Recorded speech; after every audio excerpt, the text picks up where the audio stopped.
அனைவருக்கும் ஐயாவுடைய அன்பு கலந்த வணக்கம். நெடிய நாட்களுக்கு பிறகு மீண்டும் உங்களை இந்த இலவச இணையவழி தமிழ் இலக்கண வகுப்பில் சந்திப்பதில் மகிழ்ச்சி அடைகிறேன். இப்போ நம்ம நேரடியாக வகுப்பு போவோம். இப்போ நம்ம பார்க்கக்கூடிய பகுதி 2-3 வினாக்கள் டிஎன்பிசியில் இடம்பெறுகிறது. அது என்னன்னு பார்க்குறோம். அது என்ன அப்படின்னா, வல்லினம் மிகுமிடம்.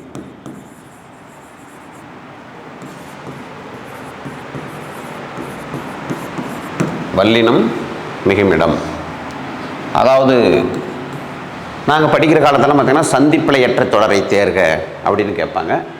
அது இப்போ வல்லினம் மிகுமிடம். ஏன்னா 2 வார்த்தைக்கு மத்தியில் இடையில் 2 எழுத்துக்களும் நிலைமொழியும் வறுமொழியும் சந்திக்கிற இடத்துல ஏற்படுகின்ற பிழையை தவிர்ப்பது எப்படி, அதுக்கு தான் சந்திப்பிழையற்ற தொடரை தேர்கன்னு நாங்கள் படிக்கிறப்ப சொல்லுவாங்க.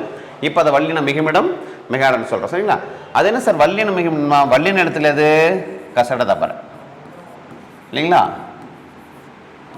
வல்லின எழுத்தது கசட தப்பறை.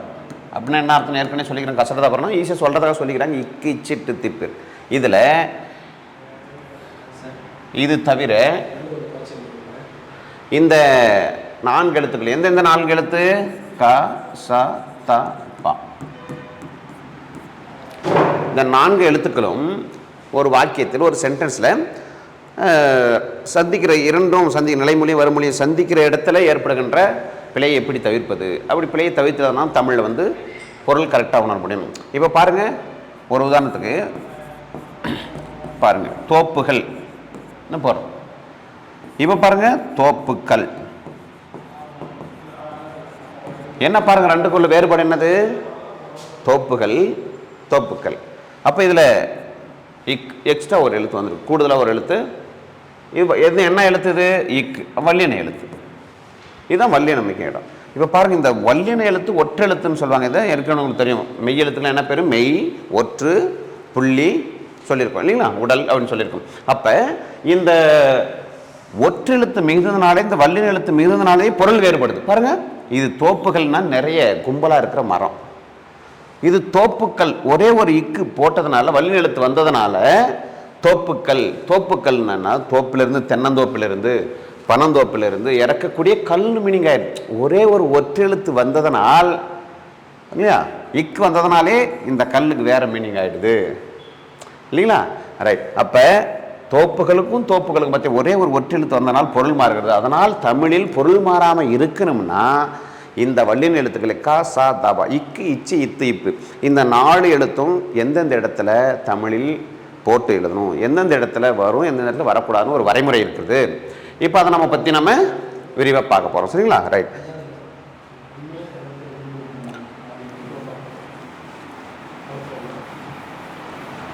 இப்போ முதல்ல நம்ம பார்க்குறது எந்த இடத்துல வல்லின மிகும் அப்படின்னா, பாருங்கள், ஆ இ உ என்ற சுட்டெழுத்தின் பின் வல்லினம் மிகும்.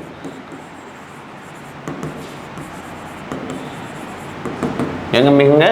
ஆ இ உ என்ற சுற்றெழுத்தின் பின் வல்லினம் மிகும்.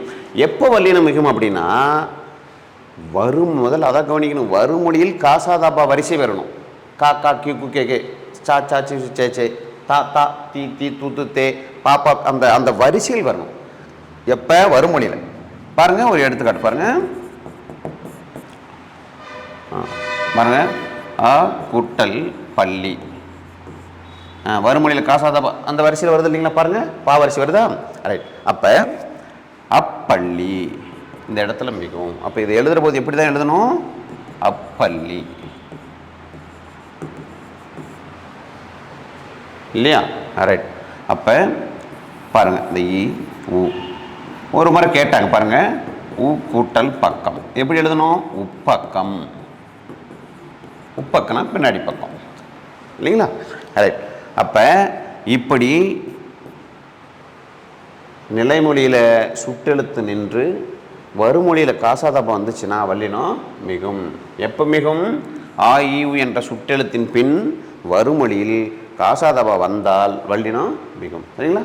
ஈஸியாக எழுதணுங்களா? அப்போ இனிமேல் நம்ம எழுதுகிற போது இந்த சுட்டெழுத்து வந்ததுன்னா அப்போ இடையில் ஒற்றெழுத்து மீந்து தான் நாம் எழுதணும். பாருங்கள், ஈ கூட்டல் இல்லையா, ஈ கூட்டல் புத்தகம், இப்புத்தகம்.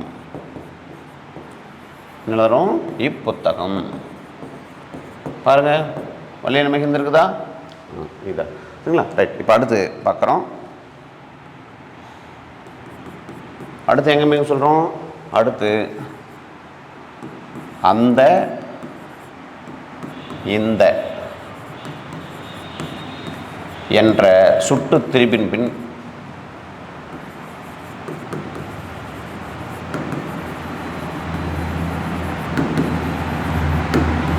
என்ற சுற்று திருப்பின் பின் வல்லினம் மிகும். இது அந்த இந்த பாருங்க. அந்த இப்போ நம்ம நார்மலாக இயல்பாக எழுதுகிற போதே சென்டென்ஸ் எழுதிட்டு போவோம், வாக்கியங்கள். அந்த லென்த்தை பரிச்சையில் எப்படி கொடுப்பாங்கன்னா வாக்கியமாக கொடுத்துருவாங்க. அப்போ வாக்கியங்களில் எந்தெந்த இடத்துலலாம் மிகுன்னு பார்க்கணும். ஒரு இடத்துல நான் இப்போ உங்களுக்கு எளிமையாக இருக்கணுங்கிறதுக்காக ஒரு வார்த்தையை தர்றேன். தேர்வில் என்ன பண்ணுவாங்கன்னா லென்த்தாக வாக்கியங்களாக கொடுத்துருவாங்க. அப்போ நம்ம வாக்கியங்களை இப்போ நான் சொல்கிற இந்த ஃபார்முலாவை, இந்த மெத்தடுகளை, இந்த முறைகள் எல்லாமே நீங்கள் எந்தெந்த இடத்துக்கு இது பொருந்தது, எந்த இடத்துல மிகும், எந்த இடத்துல மிகாதுன்னு இப்போ நான் சொல்லிக் கொடுத்த பிறகு நீங்கள் ஈஸியாக கண்டுபிடிச்சிக்கலாம். சரிங்களா? ரைட். பாருங்கள். இப்போ பாருங்கள் அந்த இல்லையா என்ன சொன்னேன் இல்லையா, அந்த பள்ளி, அந்த பள்ளியில் தான் படித்தேன்.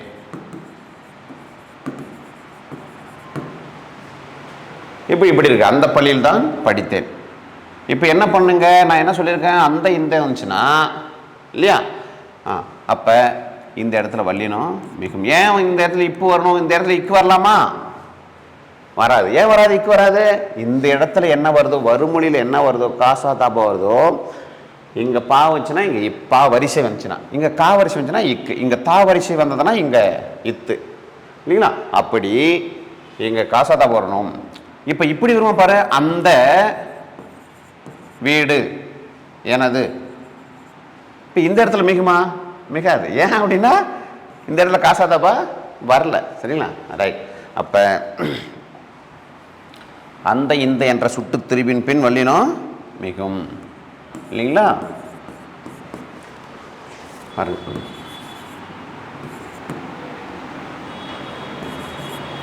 பாருங்க, இந்த புத்தகம் படி. அப்போ இந்த புத்தகம். சரிங்களா? அது மட்டும் இல்லாமல் இன்னொன்று எந்த எந்த என்ற வினா திரிபின் பின் வல்லினம் மிகும். எதில்? எந்த இல்லையா? பாருங்க, எந்த புத்தகம் படிக்க வேண்டும், எந்த புத்தகம் படிக்க வேண்டும் இல்லைங்களா? இப்போ இந்த இடத்துல காசாதாபா இருக்குது, பூ இருக்குது, அதாவது பா வரிசை. இங்கே பாருங்கள், பா வரிசை இருக்குது. நான் என்ன சொன்னேன், இந்த 4 எழுத்துலும் இக்கு, இச்சு, இத்து, இப்பு, இந்த 4 எழுத்திலும் ஒரு வாக்கியத்தில் 2 எழுத்துக்கள், 2 வாக்கியங்கள், 2 வார்த்தைகள் சந்திக்கிற இடத்துல எந்த இடத்துல மிகும் அப்படின்றத பற்றி நம்ம பார்த்துட்டு இருக்கிறோம். சரிங்களா? ரைட். இப்போ எந்த புத்தகம் படிக்க வேண்டும், அப்போ அந்த இந்த எந்த இந்த வார்த்தை முன்னால் மிகவும். சரிங்களா? ரைட். அடுத்து நம்ம பார்க்க போகிறோம். அடுத்து என்ன பார்க்குறோம் பாருங்க. அப்படி, இப்படி, எப்படி. அப்படி, இப்படி, எப்படி என்ற சொற்களின் பின் வல்லினம்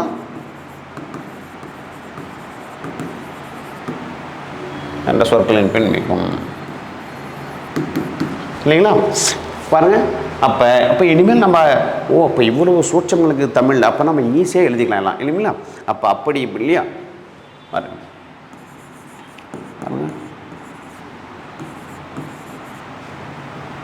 அப்படி சொன்னார். மிகும் மிக அதை பார்த்து சொல்லுங்க. மிகும் எது எது மிகுன்னு சொல்லிக்கிறோம் ஏற்கனவே. காசா தாபா இக்கு, இச்சு, இத்து, இப்போ இந்த 4 எழுத்துக்களை பற்றி தான் நம்ம பார்த்துட்டு இருக்கிறோம். அதை மறந்துடாதீங்க. இப்போ அப்படி சொன்னார் இல்லையா? அப்போ இங்கே என்ன பண்ணோம், இங்கே காசா தாபா வரதுனால இல்லையா, சா வரதுனால இங்கே சா வரிசை இல்லை, சா சா சோ இருக்கு இல்லையா? அப்போ இங்கே மிகும் இல்லையா? அப்போ இது என்னது? இப்படி. அடுத்து என்னது? எப்படி. அப்போ அப்படி, இப்படி, எப்படி, எப்படி எப்படியே சொல்கிறேன்றீங்களா? ரைட். பாருங்கள். அப்போ இந்த 3ம் இது வந்து அப்படி இப்படி அப்படிங்கிற சொற்கள் வந்து வறுமொழியில் என்ன வரணும்? காசாதா வரணும் இல்லைங்களா? இப்படி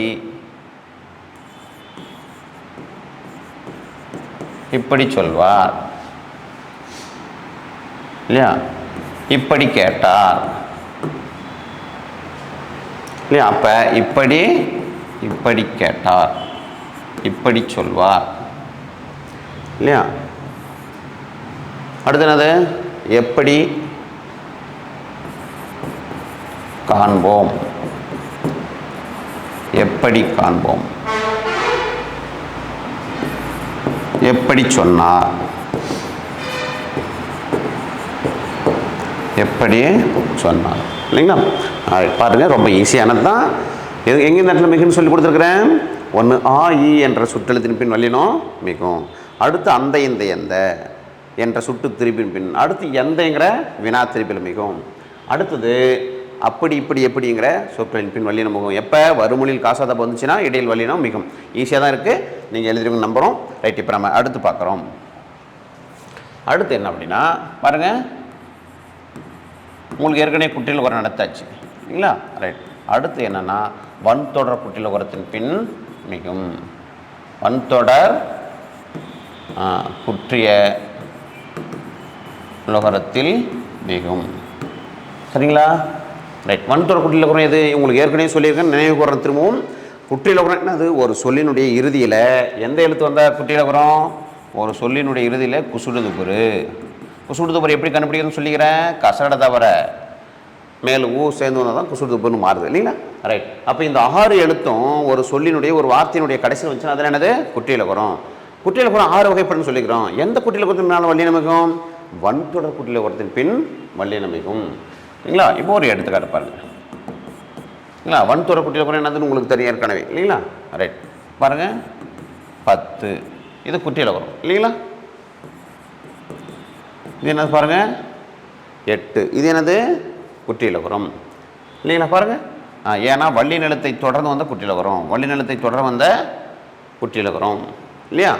ரைட், அப்போ பாருங்கள் பாக்கு கூ இருக்குதுங்க பாருங்கள் சார், கூ இருக்குது. அப்போ கடைசியில் கூ இருந்த இந்த 6 எழுத்துல ஏதாவது ஒன்று இருந்தால் அது குற்றியல் லுகரம்னு சொல்லியிருக்கேன் ஏற்கனவே முதல் வகுப்புகளிலே. இப்போ என்ன வகையான இது குற்றியல் லுகரம்? வன்தொடரை வந்துக்கிறது வன்தொடர் குற்றியல் லுகரம். அப்போ வன்தொடர் குற்றியல் லுகரத்தின் பின் வல்லினம் மிகும் இல்லைங்களா? ரைட், அப்போ பாருங்கள் பாக்கு போட்டான். இப்போ இங்கே என்ன வரும்? வல்லினம் மிகும். ஏன்னா வறுமொழியில் என்ன வந்திருக்குது? பா வரிசை வந்துருக்குது இல்லைங்களா? நான் என்ன சொல்லியிருக்கேன் மறந்துடாதீங்க, வறுமொழியில் காசாதாப்பா அந்த வரிசை வரணும் இல்லைங்களா? ரைட், அப்போ பாருங்கள் பாருங்கள் 8 கூட்டல் தொகை இது கரெக்டுங்களா? பார்த்துங்க 8 தொகை இது கரெக்டாக பார்த்து சொல்லுங்கள். எது இதில் சரியானது?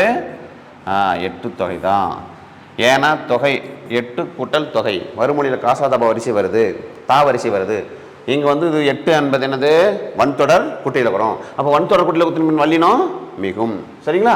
ரைட், அதை அப்போ 8 தொகை. அப்போ இது எப்படி மிகும் பாருங்கள் 10 பாட்டு. அப்போ 10 பாட்டுன்னு வல்லினம் மிகும். சரிங்களா? ரொம்ப ஈஸியாக இருக்கு இல்லைங்களா? எப்போ இது மிகும்? வன்தொடர் குற்றியல் லுகரம் வந்தால். குற்றியல் லுகரம் 6 வகைப்படும், அதில் எந்த குற்றியல் லுகரத்தில் மட்டும் மிகும்னு சொல்லியிருக்கிறேன்? வன்தொடர் குற்றியல் லுகரத்தில் வல்லினம் மிகும். சரிங்களா? ரொம்ப ஈஸியானது தான், கண்டிப்பாக நீங்கள் எழுதிடுங்க. அடுத்து பாருங்கள், முற்றியல் லுகரம்னு உங்களுக்கு ஒன்று நடத்தியிருப்பேன், நினைவு இருக்குங்களா? முற்றியல் லுகரத்தின் பின் மிகும். முற்றியல் லுகரத்தின் பின் முற்றியல் லுகரம் எது? இந்த குசுடுதுபுரு அல்லாத கஞ்சன நமன எரல வரல 12 எழுத்துக்கு அந்த 12 எழுத்து கூட ஊ சேர்ந்து வந்து அது என்னது? முற்றியல் லுகரம். எங்கே வரணும்? இறுதியில் வரணும். பாருங்கள் தேர்வு இது என்னது? இலக்கண குறிப்பு என்னது? முற்றியல் லுகரம் இல்லைங்களா? தேர்வு என்பது முற்றியல் லுகரம். கதவு என்னது? முற்றியல் லுகரம் இல்லையா? இதில் முற்றியல் லுகரம் பாருங்கள். எழு இது என்னது? முற்றியல் லுகரம். தள்ளு இது என்னது? முற்றியல் லுகரம். அப்போ முற்றியல் லுகரமாக இருந்து வறுமொழியில் காசாதாபா வந்துச்சுன்னா முற்றியல் லுகரத்தை அடுத்து இது முற்றியல் லுகரம். பாருங்கள் தேர்வு கூட்டல் துறை. அப்போ இங்கே எப்படி வரும்? தேர்வு துறை. ஏன்னா வறுமொழி என்ன இருக்குது? தா வரிசை இருக்குது. அப்போ வறுமொழியில் காசாதா வந்துச்சுன்னா வல்லினம் மிகும் இல்லைங்களா? ரொம்ப ஈஸியானது இல்லைங்களா? ரைட். அப்போ தேர்வுத்துறை. ஏன் இது தேர்வுத்துறையில் வல்லினம் மிகுது? தேர்வு என்பது என்னது? முற்றில வரும். அப்போ முற்றில வரதுக்கு பின்னால் காசாதா வந்துச்சுன்னா அது என்னது? வல்லினம் மிகும். அப்போ தேர்வு துறை. சரிங்களா? ஆரம்பிச்சுடுவீங்களா? ரைட். இப்போ நம்ம அடுத்தது இரண்டாம் வேற்றுமை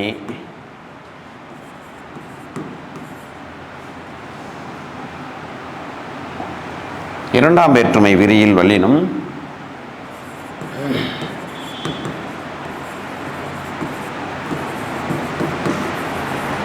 இரண்டாம் வேற்றுமை விரியில் மிகும்.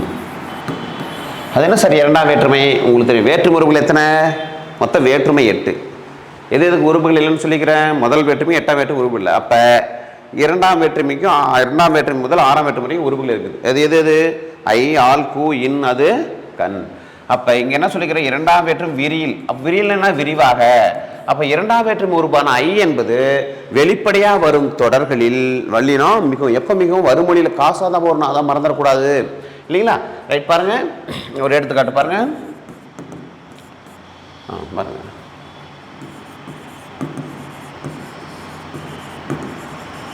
புத்தகத்தை. ஐ வருதுங்களா? ஐ வெளிப்படை வருதுங்களா? இப்போ புத்தகத்தை படித்தேன். புத்தகத்தை படித்தேன். ஐ வெளிப்படை வருங்களா? இது வெளிப்படை வரணும். இதுவே வரும் புத்தகம் படித்தேன் என்பது என்னது? ரெண்டும் ஒரே தொடர் தான். புத்தகம் படித்தேன். இதில் ஐ வெளிப்படையாக வந்திருக்குது. இதில் ஐ என்ன பண்ணுது? இரண்டாம் வேற்றுமை உருவான ஐ என்ன பண்ணுது? மறைஞ்சு வந்திருக்குது இல்லைங்களா? இப்படி வெளிப்படை இதில் வந்து புத்தகம் படித்தேன் இப்படி போடக்கூடாது. ஏன்னா ஐ மறைஞ்சு வந்து. நான் என்ன சொல்லியிருக்கிறேன் உங்களுக்கு? விதிமுறை என்ன, வழிமுறை என்ன சொல்லியிருக்கிறேன்? இரண்டாம் வேற்றுமை விரியில்னா விரிவாக. இரண்டாம் வேற்றுமை உருவான ஐ என்பது வெளிப்படையாக வரும் தொடர்களில் வறுமொழியில் காசாதாபா வந்ததுன்னா வல்லினம் மிகவும். சரிங்களா? எழுதிருக்கீங்களா? அப்போ புத்தகத்தை படித்தேன் இல்லைங்களா? ரைட். அப்போ பாருங்க, சென்னையை. ஐ இருக்குங்களா? சென்னையை சென்றடைந்தேன். இப்போ சென்னையை சென்றடைந்தேன். இப்போ இங்கே வல்லினம் மிகவும். சென்னையை சா வந்துக்கிறதுனால இங்கே இச்சு மிகவும். இங்கே பா வந்துக்கிறதுனால இங்கே இப்பு வரும். சரிங்களா? ரைட். அப்போ இரண்டாம் வேற்றுமை உறுப்பு வெளிப்படையாக வரும் தொடர்களில் வல்லினம் மிகும். சரிங்களா? ரைட். இப்போ நம்ம அடுத்து பார்க்குறோம் நான்காம் வேற்றுமை உறுப்பு.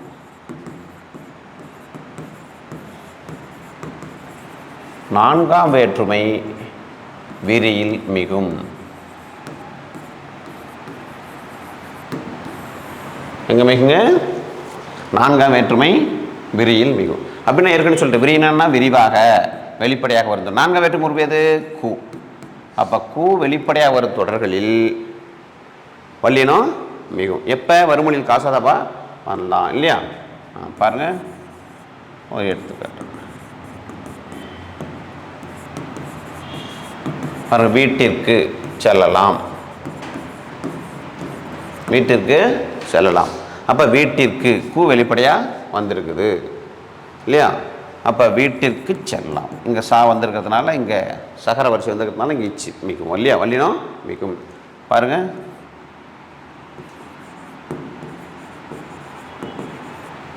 பள்ளிக்கு போகலாம்.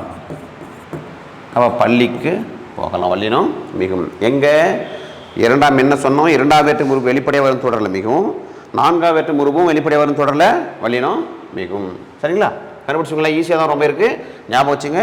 நீங்கள் அப்பப்போ நான் ஏற்கனவே சொல்லியிருக்கேன், மீண்டும் நடத்துனதை ரீகால் பண்ணி நினைவு கூர்ந்து பார்க்கறதுல தான் உங்களுடைய வெற்றி அடங்கியிருக்குது. அதனால் நீங்கள் மீண்டும் மீண்டும் ரீகால் பண்ணி பாருங்கள். எது எது சொல்லியிருக்கிறேன்? ஆயி என்ற சுற்றெழுத்தின் பின் வல்லினம் மிகும். அடுத்து அந்த இந்த எந்த என்ற சொற்களின் அந்த இந்த என்ற சுட்டு திரிபின் பின்மிகும். எந்த என்ற வினா திரிபின் பின்மிகும். அப்படி இப்படி என்ற சொற்களின் பின்மிகும். இப்போ அடுத்து என்ன சொல்லி கொடுத்துருக்கேன்? இரண்டாம் வேற்று இல்லை வன்தொடர் குற்றியல குரத்தில் மிகும். முற்றியல குரத்தில் மிகும். அடுத்ததாக இரண்டாம் வேற்றுமை விரியில் மிகும். அடுத்து நான்காம் வேற்றுமை விரியில் மிகும். சரிங்களா? ரைட்.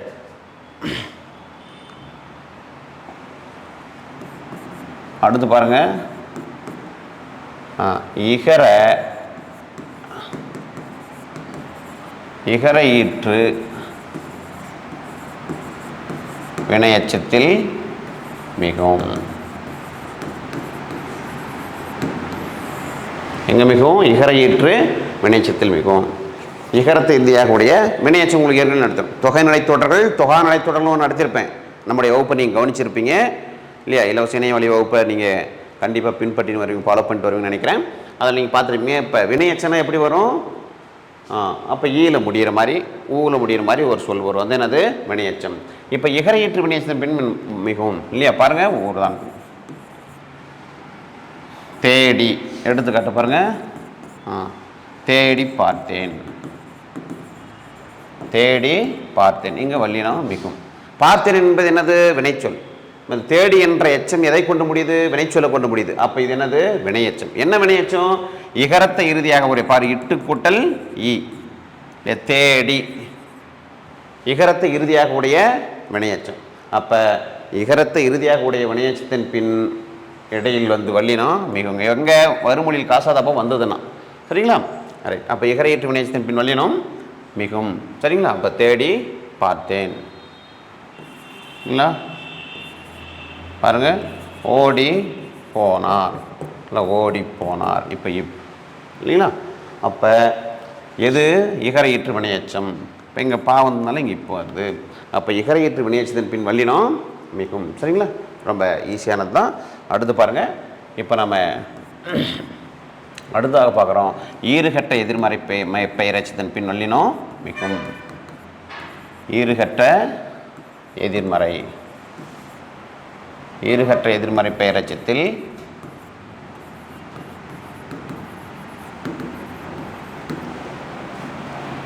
ஈறுகட்ட எதிர்மறை பெயரெச்சத்தில் மிகும். சரிங்களா?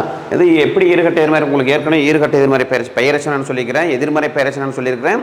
ஈறுகட்ட எதிர்மறை பெயரெச்சனை என்னன்னு ஏற்கனவே நம்மளுடைய இணையவழி இலவச வகுப்பை நீங்கள் பார்த்துருப்பீங்க இல்லைங்களா? அது உங்களுக்கு தெரியும். மீண்டும் அதை நினைவு கூறுறேன். அது ஈறுகட்ட எதிர்மறை பெயரெச்சம்னா ஆகாரத்தில் ஆ என்ற ஓசையில் முடிஞ்சுன்னா, சவுண்டில் முடிஞ்சுன்னா, ஒரு எழுத்து ஆ என்ற சொல்ல முடிஞ்சு பெயரெச்சம் வந்தால் அது பேர் என்னது? ஈறுகட்ட எதிர்மறை பெயரெச்சம். பாருங்கள், ஒரு உதாரணத்துக்கு மீண்டும் உங்களுக்கு நினைவு கூறுறேன். ஓடிய பெயரெச்சம், ஓடாத எதிர்மறை பெயரெச்சம், ஓடா இதில் கடைசி எழுத்து தா இல்லை, இது ஈறுகட்ட எதிர்மறை பெயரெச்சம். சரிங்களா? அப்போ எதில் முடியும்னு சொல்லிக்கிறேன்? பெரும்பாலும் ஆளை தான் முடியும்னு சொல்லிக்கிறேன். ஒரு எடுத்துக்காட்டு பாருங்கள். இப்போ நம்ம எதை பற்றி பார்த்துக்கிறோம்? வல்லினம் மிகும் இடத்தை பற்றி பார்த்துக்கிறோம். அப்போ ஈறுகட்ட எதிர்மறை பெயரெச்சத்தில் வல்லினம் மிகும். எது இது ஈறுகட்ட? பாருங்கள். செல்லா காசு. இந்த இடத்துல மிகுமா மிகாத பார்த்து சொல்லுங்கள். மிகும். ஏன்னா இந்த வறுமொழியில் காசாதா வந்திருக்குது. இப்போ செல்லா என்பது ஈறுகட்ட எதிர்மறை பெயரெச்சம். அப்போ வறுமொழியில் காசாதா வந்திருக்கிறதுனால செல்லா காசு என்பதில் வல்லினம் மிகும். ஏன்னா ஈறுகட்ட எதிர்மறை பெயரெச்சத்தில் வல்லினம் மிகும்னு சொல்லியிருக்கேன் இல்லைங்களா? ரைட். பாருங்க. ஓடா குதிரை. என்னது? இது ஈறுகட்ட எதிர்மறை பெயரெச்சம். அப்போ ஈறுகட்ட எதிர்மறை பெயரெச்சத்தில் என்ன சொல்லியிருக்கேன்? வல்லினம் மிகும் இல்லைங்களா? ரைட். அப்போ உங்களுக்கு ஈறுகட்ட எதிர்மறை பெயரெச்சம் எப்படி வரும்னா ஆகாரத்தில் முடியும். அடுத்து வறுமொழி என்னவாக தான் இருக்குன்னா பெயர் சொல்லாக தான் இருக்கும். அந்த பெயர் சொல்லையும் காசாதா பண்ணுற 4 எழுத்து வரணும், 4 வரிசை வரணும். இந்த வரிசை வந்தால் இடையில வல்லினம் மிகும். சரிங்களா? ரைட்.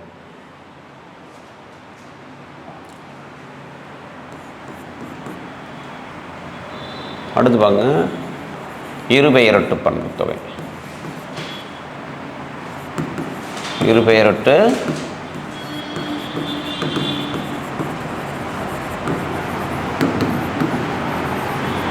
இருபெயரொட்டு பண்பு தொகையில் மிகும்.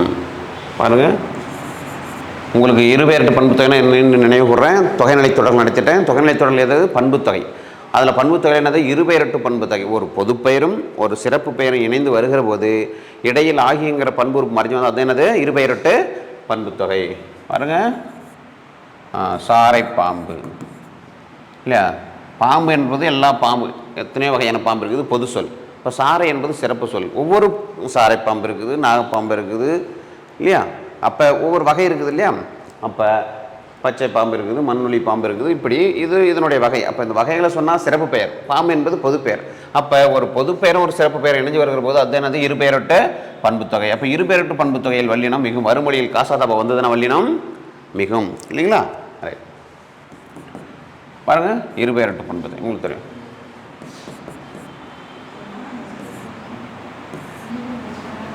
அடுத்து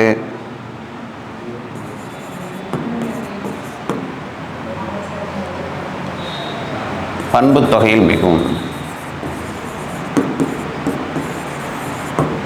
பண்பு தொகையிலையும் பெரும்பாலான பண்பு தொகையில் மிகவும் ஒரு சில இதில் தான் வராமல் போகும். ரைட் பாருங்கள் பண்பு தொகையில் மிகவும் பாருங்கள் பச்சை பட்டு பச்சையாகிய பட்டு இல்லையா பச்சை பட்டு வல்லினம் மிகவும் பண்பு தொகை. நிறத்தை குறித்த நிறம் குணம் வடிவம் அளவு சுவையை குறித்தா தானே அது பண்பு பெயர். ஏற்கனவே சொல்லியிருக்கிறேன் நிறம் குணம் வடிவம் அளவு சுவை. அப்போ நிறம் வண்ணங்களை குறித்தா அது பண்பு பெயர். சுவையை டேஸ்ட்டை குறித்தா அது பண்பு பெயர். வடிவம் இல்லையா வட்டம் சதுரம் முக்கோணம் அதை குறித்தா அது என்னது பண்பு பெயர். இதில் ஆரம்பத்திலே உங்களுக்கு நடத்தினது நீங்கள் எல்லாம் தெரியும், இல்லை மீண்டும் நினைவு கூடுறதுக்காக சொல்லியிருக்கேன்.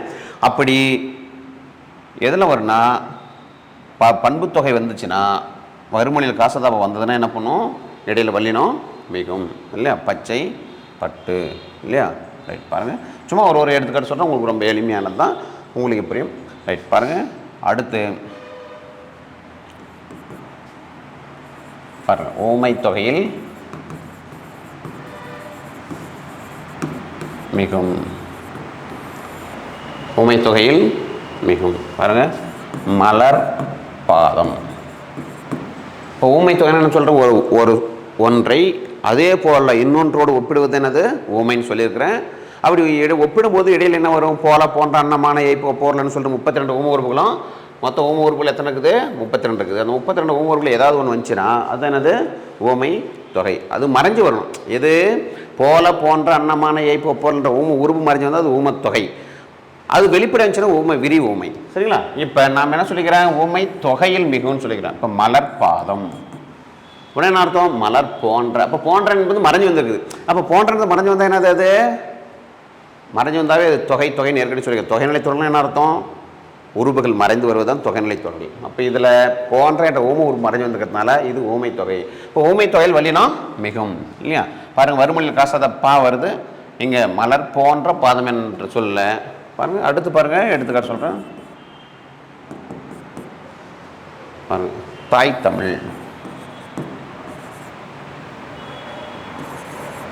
இங்கே என்ன பண்ணும் தா வரிசை. அப்போ தாய் தமிழ் தாய் போன்ற தமிழ் இல்லையா. அப்போ என்னது ஊமை தொகை. ஊமை தொகையில் வல்லினம் மிகும் சரிங்களா. இப்போ நாம் வல்லினம் மிகு இடத்தை பற்றி பார்த்துட்டு வந்திருக்கிறோம். ரொம்ப ஈஸியாக தான் இருக்குது. ஏற்கனவே உங்களுக்கு ஆரம்ப கட்டத்தில் நடத்தின வகுப்பினுடைய தொடர்ச்சியில் தான் இதை நம்ம சொல்லியிருக்கோம். ஆரம்பத்திலே சொன்னால் உங்களுக்கு புரியுது. ஏன்னா உங்களுக்கு குட்டியில் உரம் முற்றியில் உரம் ஈறுகட்ட எதிர்மறை பெயரச்சம் தொகைநிலை தொடரெலாம் நடத்தாமல் இது சொன்னால் உங்களுக்கு அது புரியாது, அண்டர்ஸ்டாண்ட் ஆகாது. அதனால தான் அதெல்லாம் இப்போ சொல்லிட்டு தான் உங்களுக்கு சொல்லிட்டு இருக்கேன். இப்போ எளிமையாக புரியுன்னு நினைக்கிறேன். ஏன்னா உங்களுக்கு ஏற்கனவே ஊமை தொகை என்ன நடத்தியாச்சு. தொகைநிலை தொடர்கள் நடத்தினா பண்பு தொகை ஊமை தொகை உண்மை தொகை அன்மொழி தொகை வேற்றுமை தொகை நடத்தியிருக்கோம். அப்போ நீங்கள் ஊமை தொகைனா எதுன்னு கண்டுபிடிச்சிங்க. அப்போ ஊமை தொகையில் வறுமொழியில் காசாதப்போ வந்ததுன்னா வல்லினம் மிகவும் ரொம்ப ஈஸியாக இருக்கும் சரிங்களா. ரைட்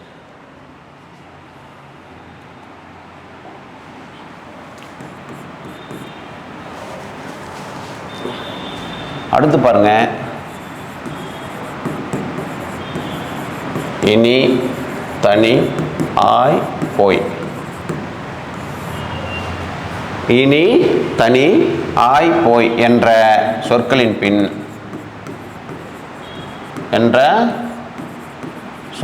பின் மிகவும் இல்லையா. பாருங்க ஒரு எடுத்துக்காட்டு பாருங்க. இனி காண்போம். இந்த நான் என்ன சொன்னேன் ஏற்கனவே வல்லினம் மிகையிடம் மிகையாடனாவே என்னது அப்படின்னா இரண்டு சொற்களும் சந்திக்கிற இடத்தில் இக்கு இச்சு இத்து இப்பு இந்த 4 எழுத்துக்களும் எந்த இடத்துல போடணும் எந்த இடத்துல போடக்கூடாதுன்னு ஒரு வரைமுறை தமிழ் இருக்குது. நான் ஏற்கனவே சொல்லிட்டு அந்த எழுத்து போடுவதனால் பொருளை மாறுது, போடாதனால பொருள் மாறுது இல்லைங்களா. ரைட். அப்போ எந்தெந்த இடத்துல அப்போ இனி காண்போம். இனி தனி ஆய் போய் என்ற சொற்களின் பின் வல்லினம் மிகும் இல்லைங்களா. அப்போ இனி அவங்க பாருங்க தனி கூட்டல் கட்சி இங்கே என்ன வரும் தனி கட்சி இல்லையா. ரைட். அப்போ தனி குடும்பம் எங்கள் வல்லினம் மிகும். அடுத்து என்னது ஆய் ஆய் போய் இப்போ ஒரு சொல்லினுடைய இறுதியில் ஆயின் முடிஞ்சதுன்னா அதில் என்னது, அது என்ன சார் ஆயின் முடிஞ்சதுன்னான்னு வந்து நகைச்சுவை எடுத்துக்காதீங்க இல்லையா. அப்போ பாருங்க ஒரு எடுத்துக்காட்டு சொல்ல பாருங்க, வருவதாய். இப்போ கடைசியில் என்ன இருக்குது, இதில் ஆயின் முடியுதா, அப்போ வருவதாய். இப்போ வருவதாய் சொன்னார். இந்த இடத்துல மிகவும் மிகாத பார்த்து சொல்லுங்கள். மிகவும் கரெக்ட், நீங்கள் சொல்கிறது கரெக்டு தான். வருவதாய் சொன்னார். ஏன்னா ஆய் என்ற முடியறது நான் என்ன சொல்லியிருக்கேன், இனி தனி ஆய் என்ற சொற்களின் பின் வழியினோம் மிகும். வருவதாய் சொன்னார் இல்லையா, போவதாய் சொன்னார் இல்லையா, படிப்பதாய் சொன்னார் சொல்கிறேன் இல்லைங்களா. அடுத்து என்னது, போய். இப்போ இனி தனி ஆய் போய் இல்லையா. பாருங்கள், போய் பார்த்தேன். இது எப்படி முடியும், இங்கே காசாதாபம் வரதுனால இங்கே போய் என்ன சொல்லிக்கிறேன், போய் என்ற சொல் மின் மிகும். அப்போ போய் பார்த்தேன் இல்லையா. அது சரிங்களா. அப்போ இனி தனி ஆய் போய் என்ற சொற்களின் பின் வல்லினம் மிகும். கண்டுபிடிச்சிங்க இல்லைங்களா. ரைட், பாருங்கள் மீண்டும் உங்களுக்கு நினைவு கூறுறேன், எது எது வரும்னு சொல்லிக்கிறேன். ஆ ஈவு என்ற சுற்றெழுத்தின் பின் வல்லினம் மிகும். அடுத்து என்னது, அந்த இந்த எந்த இல்லையா, அந்த இந்த என்ற சுட்டு திரிபின் பின் மிகும், எந்த என்ற வினா திரிபின் பின் மிகும். அடுத்து அப்படி இப்படி எப்படி என்ற சொற்களின் பின் மிகும். அது மட்டும் இல்லாமல் இரண்டாம் வேற்றுமை விரியில் மிகும், நான்காம் வேற்றுமை விரியில் மிகும் இல்லையா. அடுத்து வன்தொடர் குட்டிலோகரத்தின் பின் பின் மிகும், முற்றிலோகரத்தில் மிகும். அடுத்து இகரையற்று வினையத்தின் பின் மிகும், ஈறுகட்டை எதிர்மறை பெயரச்சின் பின் மிகும், பண்பு தொகையில் மிகும், இருபெயரட்டு பண்பு தொகையில் மிகும் இல்லையா. ரைட், அடுத்து இனி தனி ஆய்ப்போ என்ற சொற்களின் பின் மிகும். இவ்வளவும் சொல்லியிருக்கேன், ஒரு 15 சொல்லியிருக்கிறேன், நினைவு வச்சுக்கோங்க. ரொம்ப ஈஸியானதான். இதுவரை நடத்தின இலக்கணத்தில் இருக்குது இல்லையா, அதிலிருந்து தான் அதனுடைய சார் எடுத்து தான், அதனுடைய பகுதியில் எடுத்து தான், அதனுடைய சாராம்சத்தை எடுத்து தான் உங்களுக்கு இதுவரைக்கும் சொல்லி கொடுத்துருக்குறேன். இப்போ ஈஸியாக வல்லின மிக நாங்களாம் எழுதுகிற போது, தேர்வு எழுதுகிற போது, டிஎன்பிசி எழுதுகிற போது இந்த இது வந்து அப்புறம் சந்திப்பில் ஏற்ற தொடரை தேர்வுன்னு கேட்பாங்க. இதுலேயே ஒரு 5 கேள்வி தொடர்ச்சியாக வரும். இப்போ கண்டிப்பாக குறைந்தபட்சம் 2 கேள்வி இடம்பெற வாய்ப்பு இருக்கிறது. அப்போ ஒன்று இது பிழையற்ற தொடரை தேர்வுன்னு லென்த்தாக வாக்கியங்களாக கொடுப்பாங்க. அப்போ நீங்கள் லென்த்தாக இருக்கும்போது எந்தெந்த இடத்தெல்லாம் கரெக்டாக கொடுத்துருக்காங்கன்னு பார்க்கணும், அதை அப்ளை பண்ணி பொருத்தி பார்க்கணும் இல்லைங்களா. அது ஒன்று. அடுத்து இந்த வரைமுறையே கொடுத்துருவாங்க. எது, இப்போ குட்டிலோகத்தில் பின்வரும் தொடர்களில் இல்லையா, பின்வரும் கூற்றுகளில் எது சரி எது தவறு அப்படி ஒன்று கேட்பாங்க. அடுத்து 4 ஆப்ஷன் கொடுத்துட்டு இதில் சரியானது எதுன்னு கேட்பாங்க. எதில் இது வல்லினம் மிகும். இப்போ 4 ஆப்ஷன், வன்தொடர் குட்டிலோகத்தில் மிகும்.